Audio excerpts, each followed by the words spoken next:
Shalom, shalom à tous les enfants de Dieu partout dans le monde. Que la paix, la grâce et la bonté de notre Dieu et Seigneur Jésus-Christ vous soient multipliées.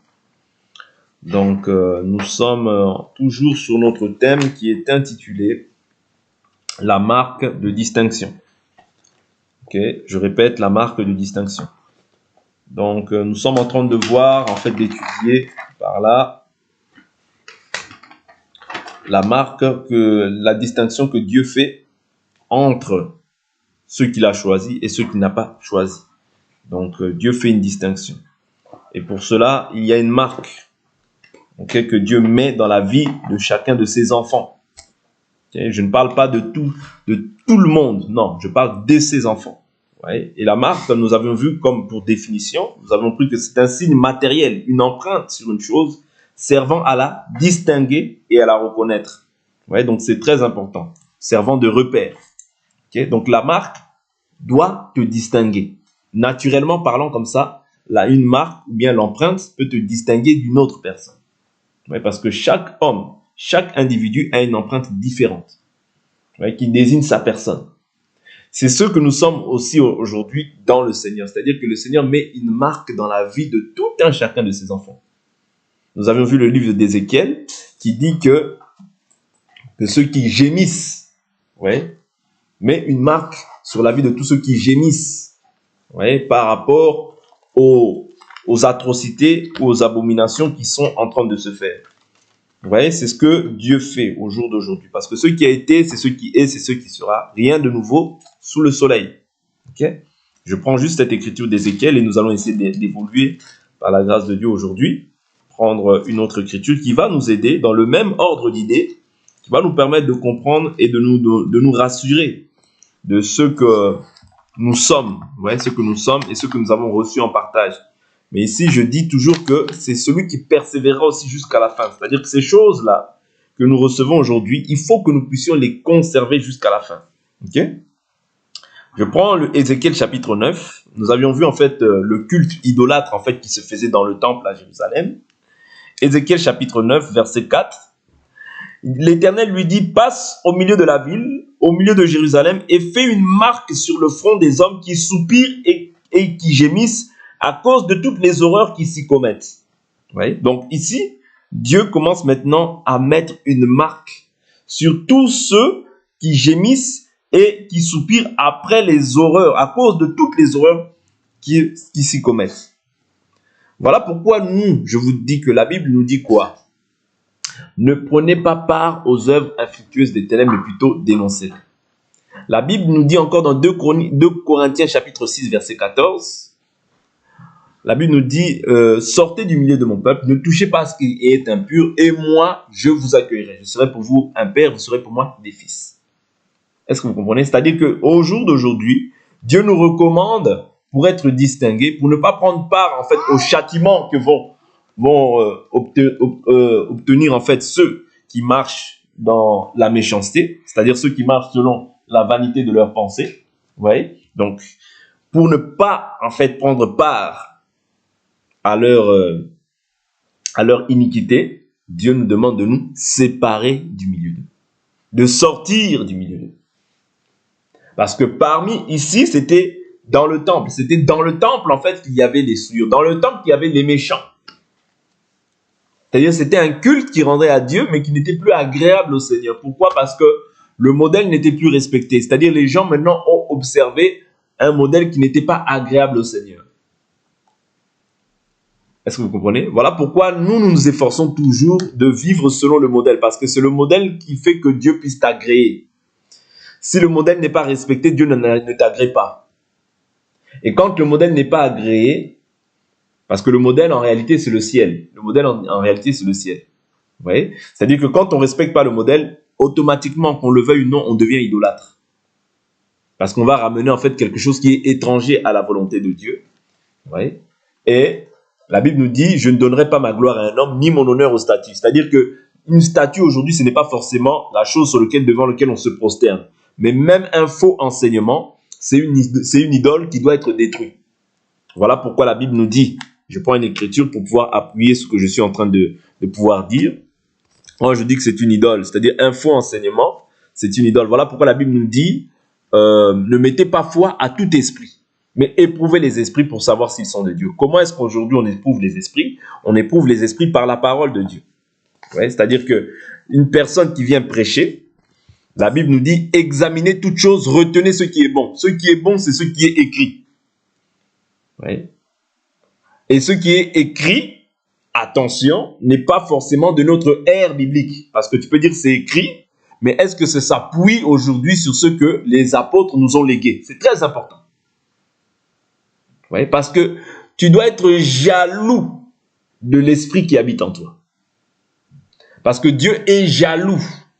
Dieu aime jusqu'à la jalousie l'esprit qu'il a fait habiter en nous. Toi aussi, pour te conserver pur, tu dois, pour garder en fait la marque qui va te distinguer, il faut au préalable que tu gardes la parole de Dieu.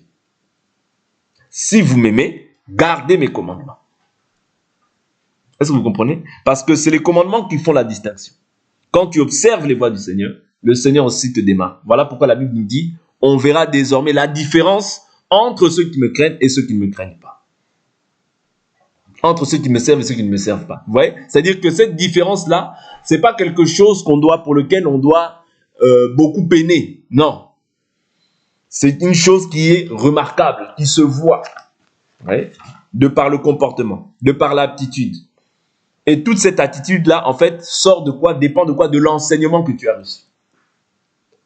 Parce que cette parole, c'est toute une semence. Cette semence-là doit produire quelque chose. La semence, bonne ou mauvaise, lorsqu'elle vient dans la vie d'une personne, c'est pour produire quelque chose. Voilà pourquoi l'Écriture nous dit, tout bon arbre ne peut produire de mauvais fruits.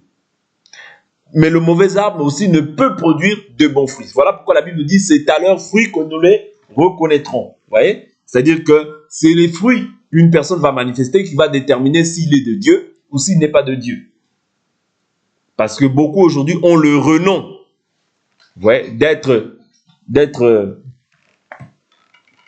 enfant de Dieu, mais l'attitude, le caractère ne manifeste pas en fait la vie de Dieu. Or, Jésus dit, mes paroles sont esprit et vie. Vous comprenez? Esprit, ça veut dire qu'elles sont immatérielles, mais vie, ça veut dire que cette parole-là doit prendre vie dans un corps. Vous comprenez? C'est-à-dire que cette parole que toi tu reçois ne reste pas simplement, elle n'est pas seulement spirituelle, non. Elle doit être maintenant manifeste aux yeux de tous. Voilà pourquoi maintenant nous devons être une lettre écrite. C'est-à-dire quand on te voit, on peut faire la lecture de Christ de par ton comportement, de par ce qui sort de ta bouche. Parce que l'Écriture nous dit c'est de l'abondance du cœur que la bouche parle. C'est-à-dire que de ta bouche ne peut pas sortir l'eau douce et l'eau amère. Non. Ouais, quand on parle de l'eau douce et l'eau amère, quand on parle des eaux amères, on parle de tout ce qui n'est pas à la gloire du Seigneur. Vous comprenez? Toutes ces choses-là, c'est ça qui détermine le fait que toi tu as cru. Ne t'arrête pas à dire simplement j'ai cru, moi je suis scellé du Saint-Esprit, c'est bon. Non, les gens aussi doivent voir ça. Je prends une écriture, Paul dit, je m'efforce. Ici je suis dans Actes chapitre, je prends l'écriture, je vais lire. Actes des apôtres. Actes des apôtres chapitre 24 verset 16. Même je prends le verset 14. Je le confesse devant toi. Je rends un culte au Dieu de mes pères, selon la voie qu'ils appellent une secte. Je crois à tout ce qui est écrit dans la loi et dans les prophètes. Et j'ai en Dieu cette espérance, et ils ont eux-mêmes cette attente qu'il y aura une résurrection des justes et des injustes. Ouais, à cause de la résurrection des justes et des injustes, c'est pourquoi tu te gardes pur, parce que tu as une espérance. C'est pourquoi moi aussi, je m'exerce. Vous voyez, c'est un exercice, la piété. C'est ce que je vous dis. La piété, on nous parle de l'exercice de la piété. L'exercice de la piété, c'est un exercice. C'est-à-dire que tu dois t'exercer chaque jour à pouvoir être comme Dieu. Chaque jour à pouvoir plaire à Dieu. Il dit, je m'exerce à avoir constamment une conscience irréprochable devant Dieu et devant les hommes. C'est-à-dire que je ne peux pas dire simplement moi c'est Dieu. Non, les hommes doivent aussi pouvoir attester de ce que toi tu crois, que réellement c'est un saint homme de Dieu. Réellement, c'est un homme juste et droit, irréprochable. Vous comprenez? C'est très important. Parce qu'aujourd'hui, il y a des gens qui se limitent à dire « je suis chrétien, je suis saint ». Ça va. Mais le témoignage que les gens ont de lui est totalement et diamétralement contraire à ce qu'il confesse de sa bouche. Non, ce n'est pas bon. Ouais. D'ailleurs, même lorsqu'on parle des diacres, ouais, qu'on parle des diacres, des évêques, on dit qu'ils doivent être irréprochables. Ouais. Ils doivent être irréprochables. Or, tout enfant de Dieu doit aussi s'efforcer à être irréprochable dans sa conduite. Ouais. Irréprochable. Non seulement devant Dieu, mais devant les hommes aussi. Ouais. Parce que les hommes doivent pouvoir attester de ce que toi tu confesses. C'est très important. Et si nous nous sanctifions, c'est à cause de la résurrection. Ok? Et c'est ça qui va déterminer que Dieu va prendre plaisir à toi. Plaisir à ta vie. Parce que tu aimes ses commandements et que tu gardes ses commandements. Dans les bons comme dans les mauvais moments. Tu gardes sa parole. Et quand tu gardes sa parole, Dieu aussi te fait la promesse qu'il te gardera au jour de la tentation qui va survenir sur la terre. Est-ce que vous comprenez? C'est-à-dire, il y a des épreuves qui vont survenir sur la terre, mais Dieu a dit, comme puisque tu as gardé la parole de la persévérance, je te garderai aussi des épreuves qui vont survenir sur la terre. Prenons cette écriture, Apocalypse. Apocalypse, chapitre 2.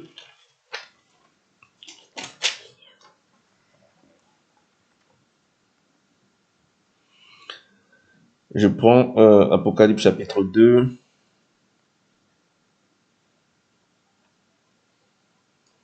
Et il n'est pas mauvais aussi, ça c'est un point que je voudrais ajouter, il n'est pas aussi mauvais d'éprouver les gens. Ouais, d'éprouver un enseignement. Parce que Apocalypse chapitre 2 nous le dit. Chapitre 2 verset 2. Il dit quoi? Je connais tes œuvres, ton travail et ta persévérance. Je le sais, tu ne peux supporter les méchants. Et tu as éprouvé ceux qui se disent apôtres et ne le sont pas. Et tu les as trouvés menteurs. Ça veut dire que tout envoyé, on doit l'éprouver par les Écritures. Oh, moi je suis pasteur, moi je suis docteur, moi je suis apôtre. Tes titres, ce n'est pas ça notre problème. Nous devons éprouver ce que tu dis par les Écritures. Parce que si la chose n'est pas éprouvée, en fait, on va avaler un faux enseignement. C'est-à-dire quelque chose qui ne vient pas de Dieu, mais quelque chose qui vient du diable. Voilà pourquoi on doit tout éprouver. La Bible nous dit, examinez toutes choses, retenez ce qui est bon. Je vous ai dit, ce qui est bon, c'est la parole. Souvenez-vous, quand le jeune homme riche dit à Jésus, oh bon maître, que dois-je faire pour hériter la vie éternelle? Il dit, Dieu seul est bon. C'est-à-dire, nous comprenons que ce qui est bon, c'est ce qui est conforme à l'écriture. Mais ce qui n'est pas conforme, nous rejetons cela. Amen. C'est très important.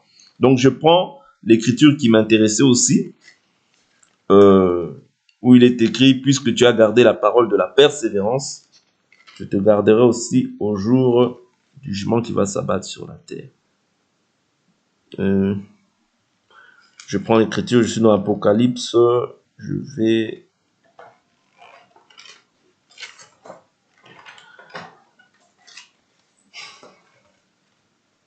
Voilà, Apocalypse chapitre 3, verset 10. Apocalypse chapitre 3, je prends même un peu plus haut. Verset 8, il dit, je connais tes œuvres. Voici, j'ai mis devant toi une porte ouverte que nul ne peut fermer, parce que tu as peu de puissance, que tu as gardé ma parole et que tu n'as pas renié mon nom. Voici, je te livrerai des gens de la synagogue de Satan, qui se disent juifs et ne le sont pas. Vous voyez, c'est ce que nous avions dit. C'est-à-dire qu'il y a des gens qui se disent chrétiens, mais qui ne le sont pas. Ouais. Parce que le véritable juif, ce n'est pas celui qui l'est selon la chair, mais c'est celui qui l'est selon l'esprit. Okay? Qui se dit juif, mais ne le sont pas. Car ils mentent. Voici, je les ferai venir se prosterner à tes pieds et reconnaître que je t'ai aimé. Parce que tu as gardé la parole de la persévérance en moi, je te garderai moi aussi de l'heure de l'épreuve qui va venir sur le monde entier pour éprouver les habitants de la terre. Je viens bientôt. Tiens ferme ce que tu as, afin que personne ne prenne ta couronne. Vous voyez? Donc ici, il nous dit que parce que tu as gardé la parole de la persévérance en moi, je te garderai moi aussi. C'est-à-dire Dieu garde ceux qui gardent sa parole. Et Dieu est fidèle, parce que la Bible nous dit, même si nous demeurons infidèles, lui demeure fidèle car il ne peut se renier. Comprenez? Voilà pourquoi nous devons garder cette parole pour que Dieu soit glorifié. Pour que Dieu aussi puisse te garder au jour de la tentation, bien des épreuves qui vont survenir sur la terre. Très important. Okay? Et tout ça fait de toi un homme distingué. Okay? Lorsque les gens sont paniqués, toi tu demeures calme. Pourquoi? Parce que tu as gardé la parole de la persévérance. Et tu sais que cette parole aussi te gardera. Okay? C'est très important. Prenons Galates chapitre 6. Galates chapitre 6.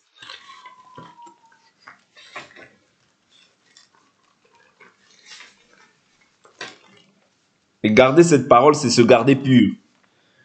Parce que si tu ajoutes, si tu retranches, tu n'es plus pur. Ouais. Nous devons nous garder purs. Okay? Parce que dans les temps dans lesquels nous sommes, vous voyez, on est dans un temps où, comme je vous dis, on est au temps du soir. Donc dans le temps du soir, il y a la confusion.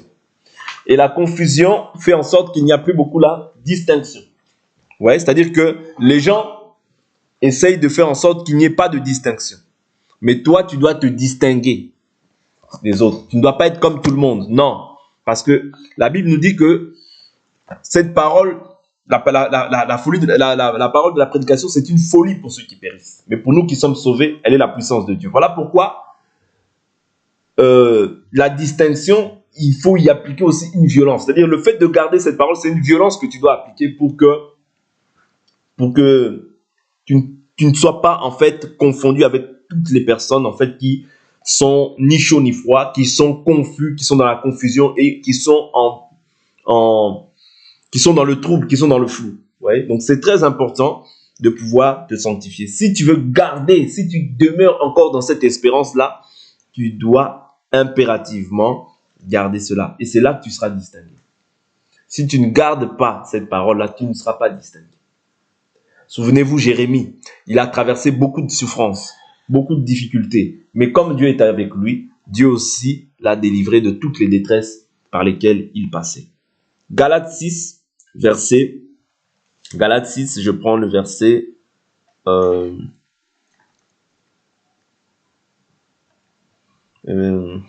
Galates 6, je prends à partir du verset 12. L'Écriture nous dit, tous ceux qui veulent se faire bien voir selon la chair vous contraignent à vous faire circoncire, uniquement afin de n'être pas persécutés pour la croix du Christ. Car eux-mêmes, ces circoncis, n'observent pas la loi, mais ils veulent que vous vous fassiez circoncire pour se glorifier dans votre chair. Ouais. C'est-à-dire que là, c'était quoi? C'est-à-dire que la grâce avait pris place. Or, la Bible dit Christ, dans Romains chapitre 10, verset 4, la Bible nous dit Christ est la fin de la loi en vue de la justification pour tout croyant. Ouais. C'est-à-dire Christ, il est la fin de la loi. Maintenant, les Juifs, à cette époque-là, qu'est-ce qu'ils voulaient faire? Ils voulaient continuer en fait la circoncision de Moïse. Beaucoup en fait prêchaient que si on n'est pas circoncis selon le rite de Moïse, nous ne pouvons pas être sauvés. Or, la circoncision ne vient pas de Moïse, mais elle vient des patriarches. Quand on parle des patriarches, on parle de Abraham, Isaac et Jacob, ainsi que les 12, voyez, qui forment les 12 tribus d'Israël. Voyez. Donc, on parle des patriarches. C'est à eux, à Abraham, qu'a été donnée la promesse de la circoncision. Mais maintenant, c'est entré aussi, c'est-à-dire Dieu avait dit à Abraham que toi et ta descendance, c'est-à-dire que sa descendance, selon la chair, c'était la descendance des Israélites. Ouais. Mais au jour d'aujourd'hui, le véritable juif, ce n'est pas celui qui est circoncis selon la chair, mais c'est celui qui l'est selon l'esprit. Ça, vous le savez. D'accord? Mais maintenant, les juifs continuent en fait dans ces rites de Moïse. Voilà pourquoi la Bible nous dit que tous ceux qui veulent observer, veulent observer, je crois que c'est Galates 3, verset 10, qui dit « Tous ceux qui dépendent des œuvres de la loi sont sous la malédiction. Car il est écrit, maudit soit quiconque n'observe pas tout ce qui est écrit dans le livre de la loi pour le mettre en pratique. Et nul ne soit justifié devant Dieu par la loi. Cela est évident puisque le juste vivra par la foi. Or, la loi ne provient pas de la foi, mais elle dit, celui qui mettra ces choses en pratique vivra par elle. Vous voyez, c'est-à-dire que la loi ne provient pas de la foi. Ok? La loi ne provient pas de la foi. La loi et la foi, c'est deux choses différentes. La foi, la Bible nous dit le juste vivra par la foi. C'est-à-dire je crois sans pour autant avoir vu. Mais la loi, ce sont des préceptes et des règles qu'on te donne pour que tu puisses les mettre en pratique. C'est-à-dire tu vis par ces lois-là. Ce qui est totalement différent. Ouais. La foi, c'est-à-dire je crois sans pour autant avoir vu. Je crois, c'est par la foi que je crois que cette terre a été formée par la parole de Dieu. Vous voyez, ça c'est par la foi. Ok? Donc, ici nous disions quoi? Tous ceux qui veulent se faire bien voir, tous ceux qui veulent se faire bien voir selon la chair vous contraignent à vous faire circoncire uniquement afin de n'être pas persécutés pour la croix du Christ. Car eux-mêmes, ces circoncis, n'observent pas la loi, mais ils veulent que vous fassiez circoncire pour se glorifier dans votre chair. Et je vous dis toujours qu'un esprit ne meurt pas. C'est-à-dire le même esprit aujourd'hui demeure. Peut-être pas la circoncision, mais les gens vont observer en fait quelques pratiques de la loi pour pouvoir toujours se glorifier dans la vie des gens. Voilà pourquoi il faut faire attention. Parce que la loi est sainte, juste et bonne, mais pourvu qu'on en fasse un usage légitime. Ok? Il dit, quant à moi, certes, je ne me glorifierai de rien d'autre que de la croix de notre Seigneur Jésus-Christ, par qui le monde est crucifié pour moi, comme je le suis pour le monde. C'est-à-dire qu'aujourd'hui, si toi, tu crois, tu dois croire en fait conformément à ce que les apôtres ont légué. Quand on dit les apôtres, c'est-à-dire les apôtres ont prêché la croix. La folie de la croix, la prédication de la croix, qui est une folie pour ceux qui périssent. Mais pour nous qui sommes sauvés, elle est la puissance de Dieu. Voilà pourquoi tout passe par la croix. La foi que tu as par la croix. Quand tu pries, c'est par la croix. Quand tu accèdes au salut, c'est par la croix. C'est l'œuvre de la croix qui nous a rendus justes. C'est l'œuvre de la croix qui fait en sorte que toi, aujourd'hui, tu sois distingué. C'est par l'œuvre de la croix que toi, aujourd'hui, tu crois pouvoir bénéficier de toutes les promesses qui t'ont été données qui ont été données à Abraham par la foi. C'est-à-dire que toi, tu es maintenant hérité de toutes les promesses. C'est par la foi. Par la foi. C'est parce que j'ai cru. C'est pas par les œuvres. Oh, parce que j'ai prié. Oh, parce que j'ai jeûné. Non, ça, ce sont les œuvres. Oui. Mais qui ne sont pas mauvaises. Vous comprenez? C'est-à-dire que ce sont des œuvres qui doivent accompagner. Mais au préalable, c'est la foi. Si tu ôtes la croix, l'œuvre de la croix, tu déplaces une pierre et ton salut est caduc. Vous comprenez? Voilà pourquoi nous croyons que tout ce que nous le faisons par la foi. Je prie par la foi. Je fais une action par la foi. Vous voyez? Parce que c'est ça qui me distingue de ceux qui vivent aussi selon la loi. Parce qu'il y a des gens aujourd'hui qui vivent selon la loi de Moïse, ils ne seront jamais distingués. Pourquoi? Parce qu'on n'obtient pas gain de cause, ou bien on ne tient pas la justification, on ne tient pas la régénération par la loi, mais c'est par la foi. Ouais. Parce que si, en fait, tu places ta foi en Moïse et en Jésus, ça ne fonctionnera pas. Tu dois placer ta foi sur l'œuvre qui a été accomplie à la croix pour toi, pour tes péchés. Reconnaître que toi, tu es un pécheur et que tout te vient de Christ. Ouais. Si Christ n'est pas mort, notre foi est vaine. Voilà pourquoi nous devons tout mettre sur l'œuvre de la croix. Fixer nos regards sur Christ, car c'est lui qui est le rémunérateur et le consommateur de notre foi. C'est l'œuvre de la croix qui te distingue des autres. Mais si tu ramènes la loi, tu t'égares. Tu t'éloignes de la foi. C'est très important. C'est-à-dire les œuvres même, il faut comprendre que quand tu n'es pas en Christ, toutes les œuvres que tu pratiques, ce sont des œuvres qui sont vaines. Mais quand tu rentres en Christ, la Bible nous dit que la foi sans œuvre est une foi morte. C'est-à-dire que c'est à partir de là que tu pourras maintenant manifester des œuvres. Mais des œuvres qui s'accordent avec ce qui est écrit. Pas des œuvres qui sont en dehors de la volonté de Dieu. Non. Vous comprenez? C'est-à-dire que même les œuvres doivent trouver un soubassement biblique.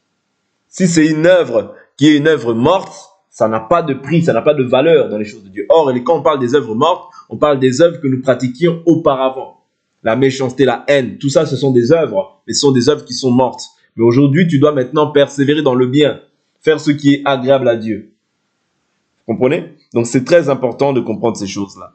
Mais tous ceux qui veulent se glorifier vont vous ramener dans Moïse, dans Moïse, dans Moïse. Or, Moïse ne sauve pas. Mais c'est Christ qui sauve. Voilà pourquoi nous devons fixer nos regards sur Christ. Verset 14, il nous dit, quant à moi, Certes, je ne me glorifierai de rien d'autre que de la croix de notre Seigneur Jésus-Christ, par qui le monde est crucifié pour moi. C'est-à-dire, si tu veux être mort au monde, tu dois regarder à Jésus, pas à Moïse. Ouais, parce que Moïse ne peut pas faire en sorte que tu puisses mourir au monde. Parce que si nous regardons même les lois mosaïques, nous verrons qu'en fait, les lois mosaïques étaient des lois qui étaient basées simplement sur les choses terrestres et non pas sur les choses célestes. Mais Jésus, lui, lorsqu'il est venu, il nous dit, cherchez premièrement le royaume des cieux et sa justice, le reste vous sera donné par-dessus tout. Vous voyez? C'est-à-dire Jésus maintenant change la donne. C'est-à-dire que Moïse, les promesses qui étaient données, c'était, tu seras la tête et non la queue. Lorsque tes ennemis viendront, ils fuiront par un seul chemin, ils viendront par un seul chemin, ils fuiront par sept chemins. Tu auras la bénédiction, j'ordonnerai la bénédiction de ta compagnie. Vous voyez, toutes ces lois-là étaient des lois terrestres. Oui, étaient des lois terrestres. Mais Jésus, lui, est venu nous prêcher les lois célestes. Voilà pourquoi il dit, cherchez premièrement le royaume et sa justice et le reste. Vous voyez, Jésus, tout ce que Moïse a prêché, Jésus nous le montre comme étant le reste. Ouais, le reste. Voilà pourquoi toi, tu ne peux pas chercher le reste, mais tu dois fixer tes regards vers Christ. Et Christ qui connaît tes besoins t'accordera selon ce que ton cœur désire. Parce que la Bible nous dit que votre conduite ne soit pas inspirée par l'amour de l'argent, car Dieu lui-même a dit, je ne te délaisserai pas, je ne t'abandonnerai pas. Vous comprenez? C'est-à-dire, ma conduite à moi ne doit pas être inspirée par l'amour de l'argent, par l'amour des choses de ce monde. D'ailleurs, la Bible dit, n'aimez pas le monde, ni les choses qui sont dans le monde. Si quelqu'un aime le monde, l'amour du Père n'est pas en lui. C'est-à-dire que si tu aimes le monde, tu n'es pas crucifié avec le Christ. Et il est impossible que tu sois distingué. C'est-à-dire, lors du châtiment qui va s'abattre sur la terre, toi aussi tu auras part à ce châtiment. Pourquoi? Parce que tu n'as pas recherché la distinction que Dieu attend de toi. Vous voyez? Parce que Dieu attend de toi que tu sois distingué. Ok? Dieu attend de toi que tu sois distingué, que tu sois mort au désir de ce monde, mort aux principes élémentaires de ce monde, mort à toutes les traditions des hommes, à toutes les traditions humaines, pour que tu fixes tes regards maintenant vers Christ.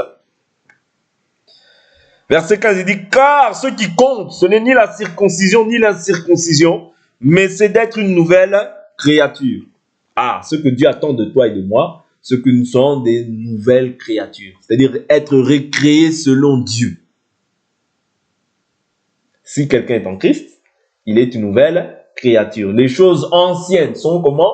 Passées. Toutes choses sont devenues nouvelles. Et tout cela vient de Dieu qui nous a réconciliés avec lui-même. C'est-à-dire, c'est Dieu qui nous réconcilie par Jésus. C'est Dieu lui-même qui nous réconcilie. Parce que la Bible nous dit, en lui habita corporellement toute la plénitude de la divinité. C'est-à-dire, Dieu réconciliait les hommes avec lui-même. Est-ce que vous comprenez?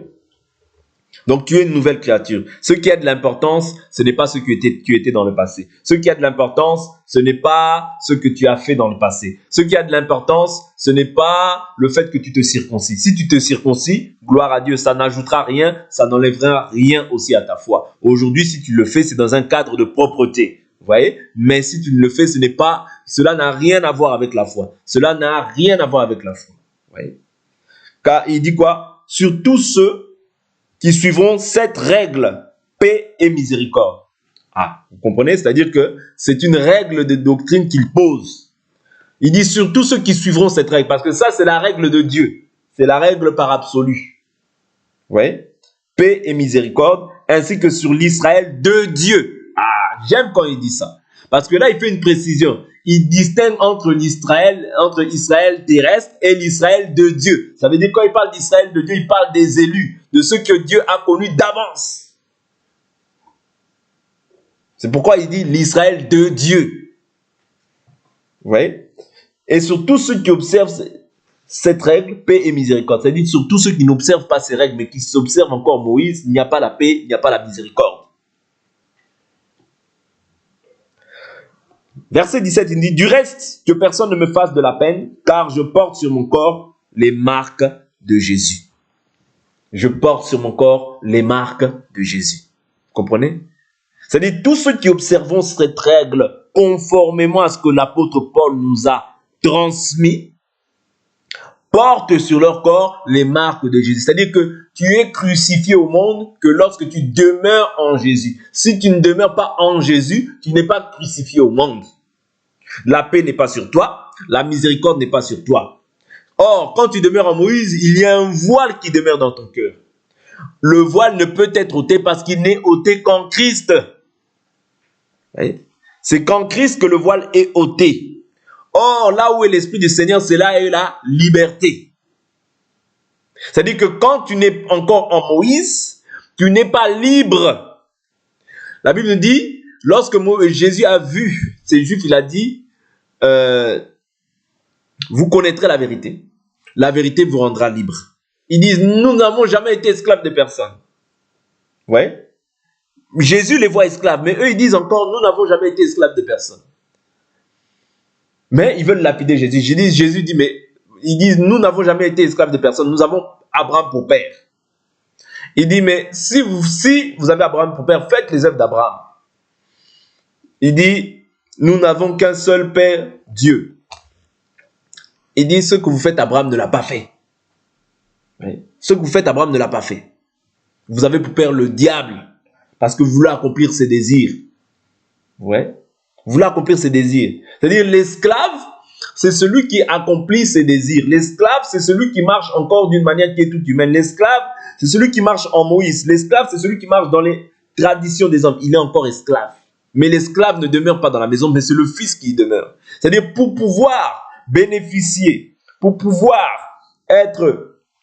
avoir les marques de Jésus sur ta vie, la marque de distinction, il faut impérativement que tu fixes ton regard sur la croix, sur l'œuvre de la croix. Parce que c'est l'œuvre de la croix. Quand tu fixes tes regards sur Christ, c'est alors que tu seras maintenant crucifié au monde. Voilà pourquoi Paul dira, ce n'est plus moi qui vis, mais c'est Christ qui vit en moi. Ma vie présente dans la chair, je l'amène par la foi au Fils de Dieu. C'est-à-dire que si tu veux vivre véritablement cette parole, il faut que tu fixes tes regards sur Christ, pas sur Moïse.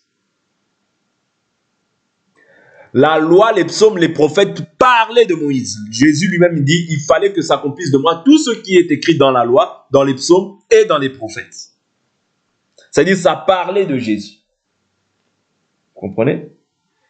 Mais si une personne veut observer la loi telle qu'elle a été écrite dans tous ses compartiments, il va se perdre. Parce que la loi n'est pas faite pour le juste, mais pour l'injuste. Pour les pécheurs, les sacrilèges, les homosexuels. Vous voyez? C'est ça que nous dit le livre de 1 Timothée. Ok? Donc voilà pourquoi nous devons fixer nos regards sur Christ. Parce que c'est lui seul qui a la capacité de faire mourir le corps au péché. Afin que tu vives pleinement selon Dieu. Sinon, si tel n'est pas le cas, tu diras Jésus de la bouche, mais comme ton corps n'est pas encore mort au péché, tu ne verras pas le Seigneur. Et les marques de Jésus ne peuvent pas être sur toi. C'est-à-dire la marque de distinction viendra que lorsque tu soupireras après le mal. Mais tant que tu vis encore selon la chair, tu prends c'est-à-dire le péché réside dans la chair. C'est-à-dire que tu prendras encore plaisir au péché. Or, Jésus, lorsqu'il vient dans la vie d'une personne, c'est pour détruire, c'est pour mettre un terme au péché. Parce que la Bible nous dit, le Fils de Dieu est apparu afin de détruire les œuvres du diable. C'est-à-dire que les œuvres du diable, c'est tout ce que tu faisais avant la croix. Mais tant que tu n'es pas réconcilié avec Dieu, tu es encore avant la croix. Même si tu es gentil, même si tu donnes des bonbons, même si tu donnes de l'argent, même si tu fais toutes les œuvres bonnes à la manière des hommes, mais par ta nature, tu es ennemi de Dieu. Vous comprenez? D'où l'importance de comprendre que c'est par la croix qu'on obtient miséricorde et paix auprès du Seigneur. Parce que l'Écriture nous dit, je veux m'arrêter là, Proverbe 28, verset 13, celui qui cache ses transgressions ne prospère point, mais celui qui les confesse et les délaisse trouve la miséricorde. Voilà pourquoi Paul il dit, paix et miséricorde sur tous ceux qui observeront ces règles. C'est-à-dire que quand toi, tu t'es repenti de ta manière de vivre, tu as placé tes regards sur la croix, c'est alors que la marque de distinction vient se manifester, la marque vient se manifester dans ta vie pour pouvoir établir une distinction entre les païens et le croyant, afin que Dieu soit glorifié dans ta vie. Amen. Que Dieu nous bénisse. Pour aujourd'hui, on s'arrête là et nous allons prier.